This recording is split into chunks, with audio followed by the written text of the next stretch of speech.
So welcome back after the coffee break for one of these special occasions every year at the Heidelberg Laureate Forum. As many of you know, there's a strong bond between the Lindau Nobel Laureate meetings and the Heidelberg Laureate Forum. And one expression of this strong bond is that every year at the HLF, we have one talk by one of the Nobel Prize recipients, which is called the Lindau Lecture, and this will happen in a few seconds. And one of our laureates goes to the Lindau meeting to give the Heidelberg Lecture. And actually, I think this year it was Yefim, who you just saw in the Lightning talks. So now it's my pleasure to introduce this year's Lindau lecturer, Konstantin Novoselov. He's a physicist. He is both at the Center for Advanced 2D Materials at National University of Singapore, as well as the Longworthy Professor in the School of Physics and Astronomy at the University of Manchester. And he was awarded the Nobel Prize in Physics in 2010 for groundbreaking experiments regarding the material graphene. And he will talk about materials for the future.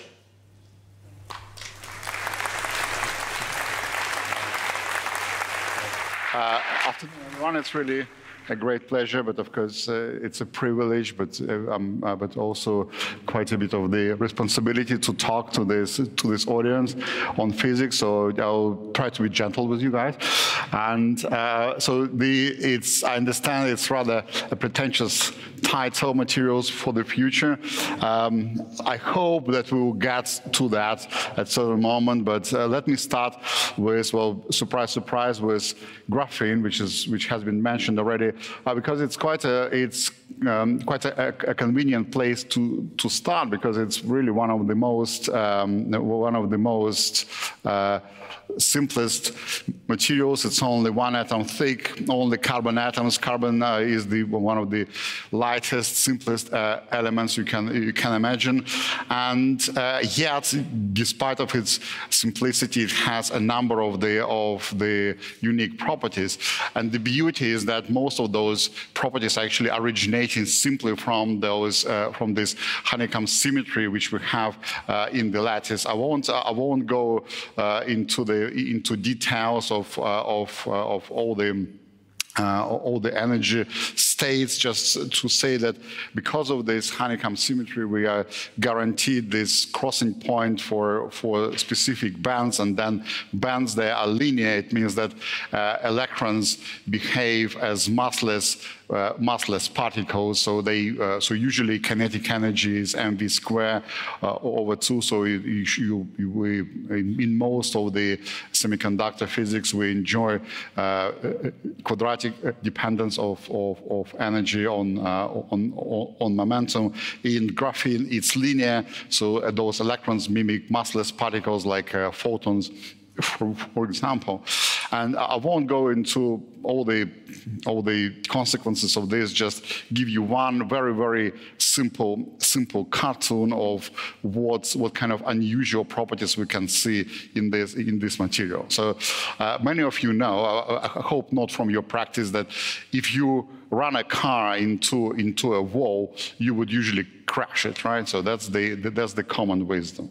Now, in quantum mechanics, there is a phenomenon called quantum tunneling, which allows propagation of quantum particles through a barrier. So there is a finite probability that a quantum object, considering some entanglement between the initial state and the state after tunneling, and there is a chance that you can propagate through the barrier. So it's quite well-known phenomenon in physics. We see it in our structures all the time, but you really need this quantum object, so don't try it with your car for sure.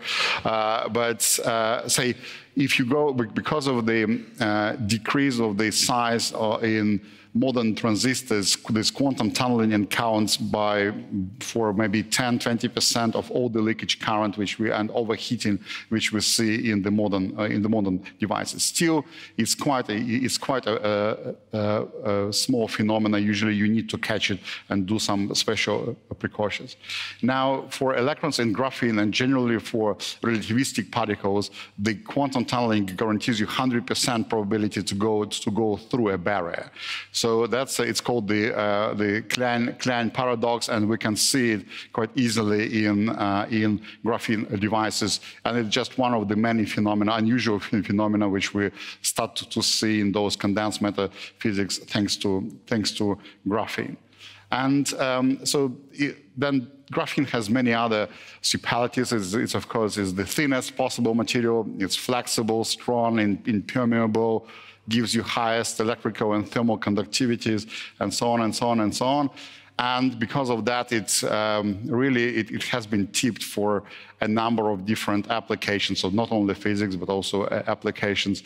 And even though for people who've been working with this material for years, it still feels quite special. So there was quite a paradigm shift when we started to work with those 2D materials, two-dimensional materials. But when it comes to applications, it's actually not that special at all. So surprisingly, economics has its own laws, and then all these special advanced materials which we know when come into applications, they follow each other's footsteps quite precisely. So they first start to be applied in composite materials, usually in some sport goods where you can charge premium for minute improvements of the properties. Ourselves, we were guilty as well. We collaborated with McLaren and Richard Miller to create this world lightest, unfortunately also world most expensive watch as well. So it's 1 million Swiss franc for 32 grams of watching. So definitely by far most expensive per gram, if you can sell per gram. But then it goes into more real applications. So like cars. In electronics, most of modern phones, especially foldable phones, they would use graphene for thermal dissipation. You need really very efficient cooling down, and you need materials with high thermal conductivity, and that's graphene. So it gives you maybe 4 times higher thermal conductivity than copper, for example. And sorry, I'll just skip this one. And then I would say for the near future, probably one of the most exciting applications is the use of graphene for optoelectronic applications. You know that most of the internet traffic which we have now is through the optical cable, but every time we need to do something with the signal, multiplex it or modulate it, we have to convert our signal from optical domain into electronic ones because we still don't know how to operate with the optical signal. And that, of course, this conversion into electronics and then back into optics really takes a lot of time and spends a lot of energy. Ideally, you would love to work with the optical signal directly, but for that you need materials which can change their optical properties upon applying voltage, and that's graphene plus some other two-dimensional materials. And now there are at least 3 optoelectronic hubs and fabs which are being built in Europe exactly for these purposes.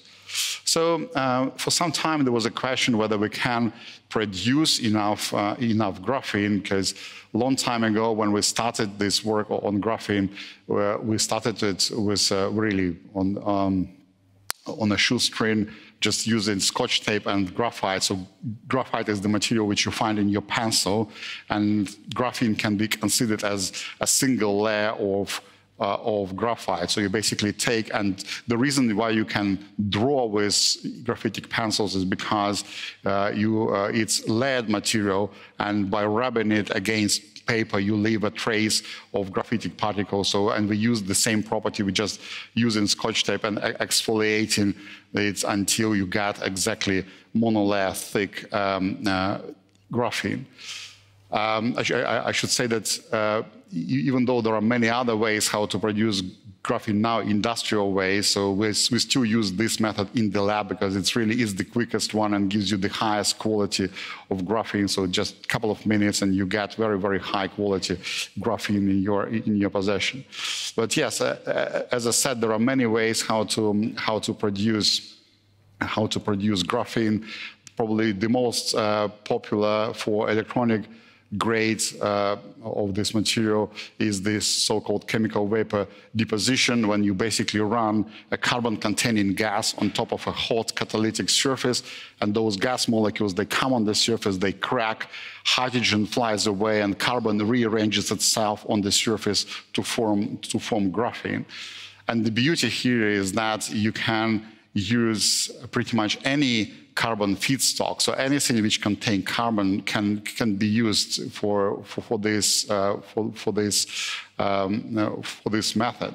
Like some time ago, we needed some graphene doped with iron for conda study, and we use this. So you basically prick your finger, spread it on the surface, put it into the furnace, and then voila, you get your iron-doped graphene.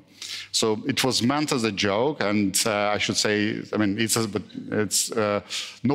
first of all, a disclaimer that no students were hurt. Those fingers are mine. We're not bloodthirsty professors in our lab. But so it was meant as a joke. But then my student took it a bit further, and then we actually published this paper in a journal this year. But it has some serious consequences, because I'm sure you've seen pictures like this everywhere in the world. So every single petrochemical plant or refinery would have those flares on top of it. So they shouldn't be if the process runs properly, but I've never seen any plant which runs properly. So there are always those flares where we burn methane, simply because methane is much worse greenhouse gas than CO2. It's better to burn it and emit CO2. But there we have everything what we need to produce graphene. So it's the high temperature, and it's carbon supply in the form of methane. So we can basically use the heat and turn it into graphene. And because we know exactly how much of graphene we produced, we can register it on a ledger, on a blockchain, and then basically apply for the carbon credit offset.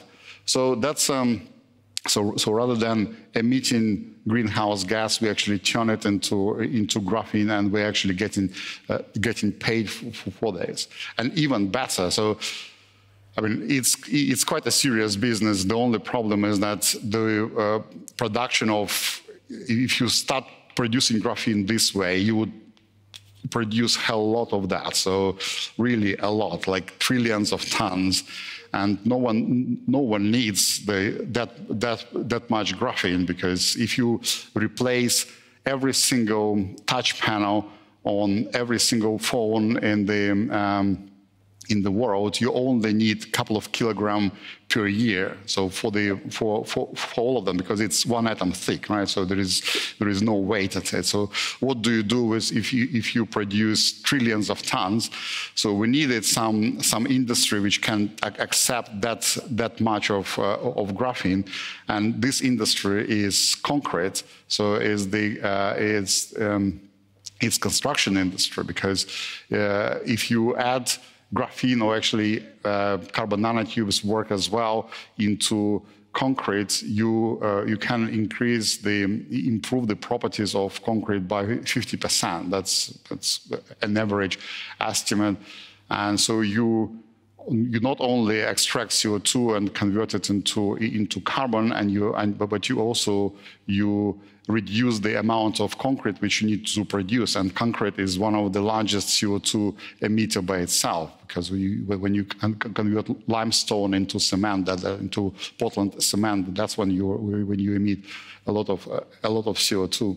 So that's actually quite a nice story of the spiral economy, when you take away the greenhouse gas, turn it into carbon, functional carbon, and then put it into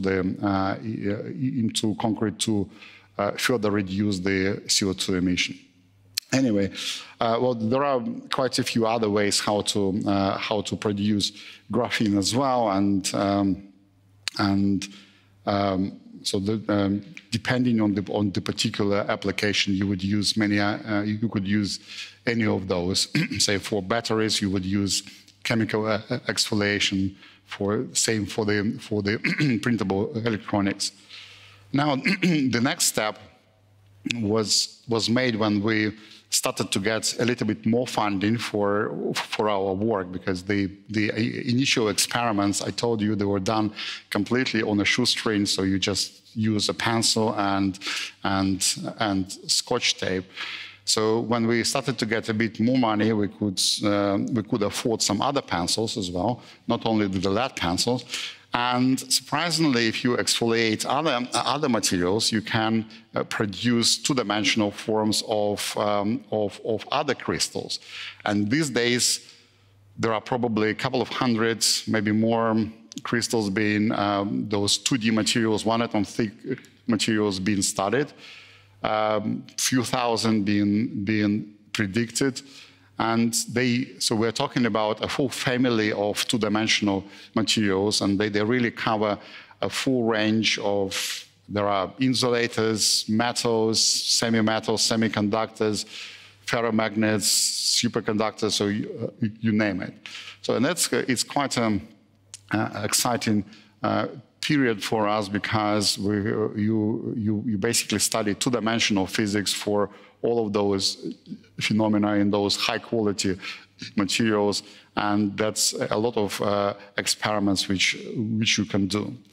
And at this moment, let me maybe just step back a little bit and tell you some other consequences of the existence of this two-dimensional 2D or the family of the 2D materials. So materials are generally quite important for human history, right? So we even name the ages we live in by the name of the dominant materials, like Stone Age, the Bronze Age, the Iron Age. There is a good question, which age do we live in now? So, and maybe for the first time, we have quite a bit of a choice. You can call it a silicon age, or nuclear, or digital. But what I would like to argue, that we actually need to think hard before we put a tag on the age, or maybe it's better not to put any tags at all. Let me give you an example of what happens when we start betting on one single material. So this is the periodic table of elements which has been used in silicon technology prior to 1990. So very, very simple technology. Even I could probably do it. So there is silicon, then boron and phosphorus for doping. Aluminium is just interconnects the wires between the transistors, and then hydrogen and oxygen for passivation. You need to protect the surface. Very simple. So that's the beauty of silicon technology, that it actually works with reasonably simple technology. Then after 1990, our transistors start to get smaller and smaller and smaller. We had to put some more conductive material for the interconnect. We started to use copper. You use copper, which diffuses into silicon. You need to put some diffusion barriers, so you need some work function matching material and so on, but still workable, still doable. And then we just keep betting on silicon, and these days we use more than half of the periodic table in our silicon technology. It's because we bet on silicon, which is beautiful technology, but we kept adapting it for more and more stringent requirements, and that's overcomplicated the technology dramatically. It's actually quite imperative to compare those the silicon technology with the human body. So, and actually, we use less elements in human body than in modern silicon technology. And yet, I hope you would agree with me that humans, as humans, we are much more versatile than our computers. And that's generally the case for any technology. We basically tend to stick with one technology which works. So if it works, don't try to change it. So all electronics is silicon. Construction engineering, we're based on steel and concrete. So aerospace engineering, mainly aluminum, titanium. And of course, ideally, you don't want to be slaves of those few materials. You want to create some new materials on demand. So if an engineer wants to create a new device, typically now this engineer would need to check what silicon can do for me, what silicon oxide can do for me, and then work within those restrictions. Ideally, you don't want those restrictions. You want to freely create some new idea and then design a material around it. And it is possible. So we use the concept of heterostructures or composite materials, where we combine several materials together to achieve some new properties. And we do use those materials, but in reality, it's really still few and far between. So ideally, you really want to have a technology which would allow you to create new materials with atomic or at least layer by layer precision, and then you would be able to design some structure and then say encode, say I want my top layer to be maybe a sensor, then maybe a solar cell, some logic, and so on and so on and so on. And now, because we have this family of the two-dimensional materials, so they're all only one atom thick, and we can produce them in large quantities and in large areas. So what we do in the lab, we start constructing new artificial materials by putting those layers on top of each other, literally atom by atom. So unfortunately, so that's what we do now, and unfortunately, we still do it by hand. So you can imagine poor students. So they literally build those materials by just taking one atom thick fabric and then just putting one layer and taking another one and then another one and then just building quite a complex structure. But that precision gives us really an opportunity to build materials which could never be created naturally. And it's really tune the properties and actually encode the properties and the functionalities in quite a broad range. So we built new transistors, new photodetectors, photovoltaics, LEDs, and so on. So, and that's what we call the tailored materials on demand. That now. So the level of material science these days is that you tell us what kind of properties do you want, and we can assemble a heterostructure, as we call it, with the required properties on exactly to meet your requirements. So the tailored materials is the reality at this moment, mainly in the lab. Only the simplest one go into production. But I think at least the concept is there. And just to give you one example of how versatile and how large of the tunability of the properties are, so we can of course put many different materials in any sequence we want, but also when we assemble them, we can also twist them and rotate them, and that actually plays it gives quite a bit of an effect on the final properties of those structures, because when you rotate those crystals, you create the so-called Moira pattern, and so we still don't understand how it works, how this rotation would, how this Moira pattern, what's the properties of this Moira pattern. But because electrons, when they move inside of this pattern, they feel this extra periodicity or non-periodicity, and we strongly modify their properties. And this way, it has been shown that you can actually even turn those materials, say, graphene into a superconductor, which is something very unexpected to have.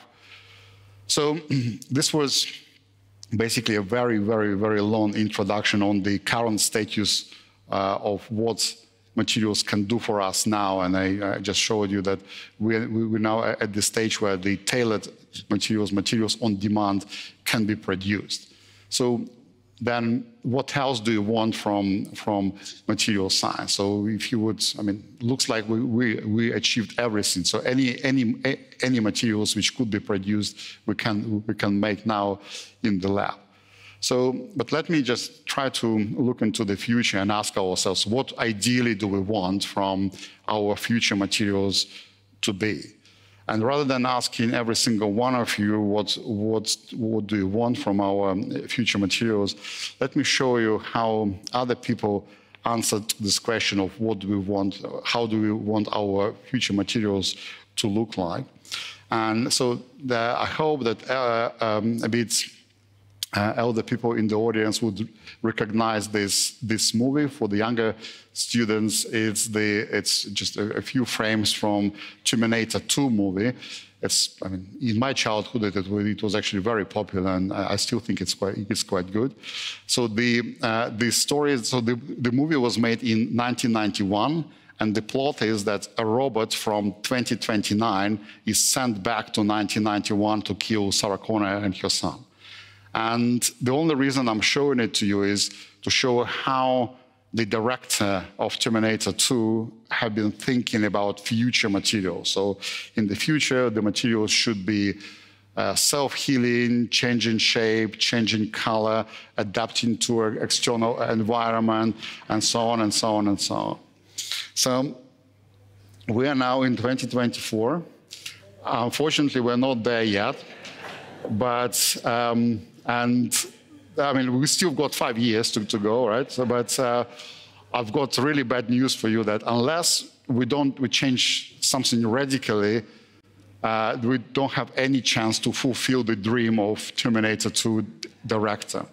And the reason is not really the robotics, that's not the problem. The problem that generally our technology has this top-down functionality where individual components are not functional. The functionality comes only at the level of at the system integration level. So, and then you take away one cogwheel, and then everything breaks apart. And this is true for clockmaking, for robotics, for electronics, for everything. Now, biological systems, they work on a completely different pretense. There, the functionality is spread across all the possible levels. So the individual proteins, they exactly know what to do. They know how to fold, unfold, and bind, and catalyze the reaction. So the membranes in your cells, they exactly know which elements should go through, which shouldn't. And if you take those things away from your body, they're still going to function in their own rights, and your body is going to function as well. So, and that's something which we would like to bring to the material science. We would like to make materials which know themselves what to do, and then at least bring some of the functionality on the material level from the system level. Just let me give you one example. here. So one of the applications for graphene is to make membrane for water desalination. So membrane technology become more and more popular, say in many countries, like in Singapore, 99% of our water comes through a membrane, not graphene membrane through a polymer membrane, but graphene membranes are being used in Australia, for example. So they work well, but it doesn't really matter which membrane do you use. You still need to control the quality of water, right? You put a sensor downstream which analyzes the water quality and then sends a signal to the computer, which analyzes it and sends signal to the actuator that needs to open or close the valve depending on the water quality. But in principle, what we can do, we can put some signaling molecules inside of the membrane itself, and then if we design them in such a way that they're close to some phase transition, so they can change their conformation upon the presence of some specific toxic species, and then they can open or close the pores in the membrane. So in here, the membrane acts as a sensor, as a computer, and as an actuator by itself. So, and that's the kind of materials we would like to have. Those which are where we can program the phase transitions and then program them to respond to specific triggers, or maybe even make them to learn what they need to do. And the problem is that it's not that easy to make. And what we're trying to do, I mean, we don't have much guidance from theory. So what we're trying to do, we're trying to design those composite materials where there is strong interaction between components, but also interaction comes through different channels like Coulomb interaction, van der Waals, strain, maybe hydrogen bonds, and then you construct an energy landscape which has multiple competing minima, so basically very glassy system, and then you hope that you can each minima, each conformation or state of this material would have different functionality, and then you hope that you can learn how to bring this material from one state into another state. So the whole story is quite similar to to proteins. So proteins are so versatile because they can exist in many different conformations, and then each conformation would catalyze a specific reaction, and then so they can be driven into a specific state, do their function, and then come back into the ground state. And they're constantly changing their shape, constantly changing their properties. So the problem is that if you want to design such a material, the traditional physics approaches which we have, like DFT or molecular dynamics, they're not of much help. So we're trying to increasingly utilize the help of AI, and for that we need quite a lot of data. So we start to create many people across the globe start to work on the automated laboratories which can generate data exactly where they require, and then feedback from those AIs.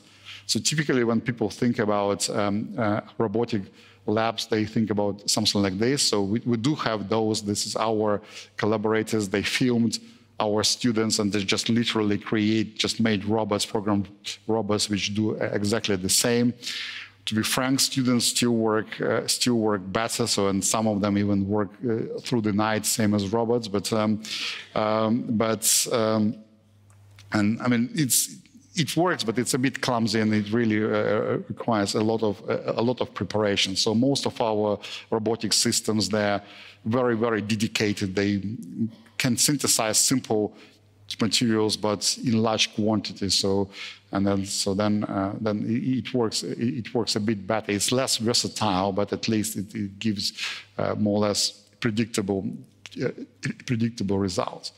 But one example I wanted to share in this audience is the way we're trying to design our AI approaches to study dynamic properties of materials, and this is mainly the work from my colleagues. It's Chinshali and Keda, and we're basically trying to ask a question: can we learn the nonlinear dynamic properties of any given system? And so it basically, can our AI learn physics somehow simply from the observation? So the AI itself is quite universal, but here we applied it to one particular problem, is the protein folding. So what we do, we take a folded protein. So now they're already all unfolded, and so there is one in the folded form, and then we apply force and we try to unfold it by stretching it from two ends. And so we try to answer a question: how much time, or just how fast can we unfold it? Of course, it's a statistical problem, because everything is happening at room temperature, so lots of Brownian motion and so on. And the problem is that even if you simulate this, so we chose this problem because it takes quite a bit of time to generate enough of the experimental data. So we work 90% of the simulation data, but 10% on the experimental ones. But even if you simulate the same conformation many times, you would get different results. So some always unfold fast, some conformations sometimes unfold fast, sometimes slow, some always unfold slow. So can we, just looking at this protein chain, can we predict how fast it will unfold? Well, so it's basically, for me, it's akin creating, it's learning the physical laws from the observation, and if you want to be more specific, is the creation of custom thermodynamics. So what is thermodynamics? Is the coordinate reduction problem, right? So if you take all the molecules in this room, the most straightforward description is to write all the differential equation for the of motion. You have a system of millions of those equations, and then so some of it's of course sparse matrix. So that's what Yefim spoke about before, but still it's hopeless to try to solve it in reality. So physicists, mathematicians created this thermodynamic approach. They said that we don't need to know all those coordinates. We can know only a few, some specific coordinates, and then it gives a reasonable description of the system. Somehow people guessed that these coordinates should be pressure and temperature. How did we guess it? It's still a mystery. So that's what we call physics, right? So we just guess correctly. But then we have this equation of state, that pressure and temperature are linked to each other through some constants. But the good question is, if you give this problem, if you let a computer to observe this any complex system, would it be able to create such a simplified equation and select the good coordinates which describe this system with reasonable precision. And that's exactly what we tried to do. So we cheated a little bit. So when we created this AI, because we put some of the so a little bit of physics inside. So we use the Ansaga principle that eventually things need to get into the equilibrium with the speeds proportional to the potential, to the gradient of the potential. But then, yes, so the system, this computer spit it out few coordinates. So we reduced the number of coordinates to 3. Don't ask me why. So that's it's a good number. And then in principle, those coordinates don't even need to be physically interpretable. Luckily, in our case, they are. So ask me later if you want to know about this. But then, and then we can also plot something which is the potential for this, so for the system, and then you could immediately see why some of those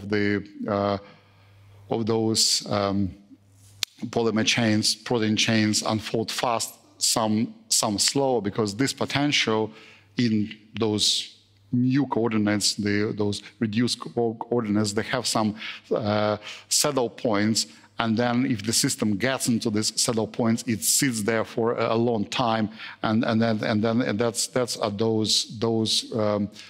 those protein chains which unfold really slow. Is the blue one here. And those which miss this saddle point, they unfold really fast. And then, so using this knowledge, we can control the system, and we can try to make it, or we can predict exactly how it's going to unfold. And luckily, what is interesting that it actually fits with the experiments quite well, which is quite surprising for me, honestly. So that's a very simplistic case. So this protein unfolding is, I mean, in this case, because the chain was uncharged, it's quite a simple problem. But now we're trying to apply it to much more complex dynamic material system. So here is an example of this out of equilibrium material, which has some useful property of being self-healing, almost as this Terminator 2. So what you see here is a transmission electron microscopy image of a material. It's the high entropy alloy, high entropy because it consists of about 8 different elements, and they all intermixed, so creating a lot of entropic contribution to the free energy. And then so those individual tiny dots there, those are individual atoms, and then we drill the hole through it. And now if you design this material correctly, then you can make it to self-heal, so just close those holes by itself. So that's all this entropy, the energy associated with entropy is now just being released and then drive into the closing of the hole. So if we try to simulate this material with traditional method, it's completely hopeless. It's huge unit cells or infinite unit cells, many elements, and we're really hoping that those dynamic AI approaches, which would be able to learn properly how those materials behave. So another example is dynamic material for drug delivery. So this one is actually much more simpler. We don't even need AI here to design it. But basically, the problem here is that we all had to take a jab for the COVID-19 vaccine. And the reason for that is that those vaccines, they're usually unstable in the high acidity of your stomach. So you ideally, if you could protect it, then you could take it orally. And so here we just created those nanocapsules which can protect your active material inside of your stomach and then open up only in your intestine, releasing this material. And so, I mean, it's quite, because it's simple triggering mechanism based on the acidity. It's reasonably simple to how to design. I can't show you a video how it works because those nanocapsules, they're literally few nanometers across, but similar idea can be used to design macroscopic materials with those which are out of equilibrium and which can be driven based on some specific stimuli, either temperature or light or humidity or acidity. So just last example, it's not. I wanted to share with you. It's not really a material, but we still enjoy working with it. So there are those bacteria which can emit electron during their life cycle, and so if you can collect it somehow, then you can use it in the external circuit, and then you basically create a living battery.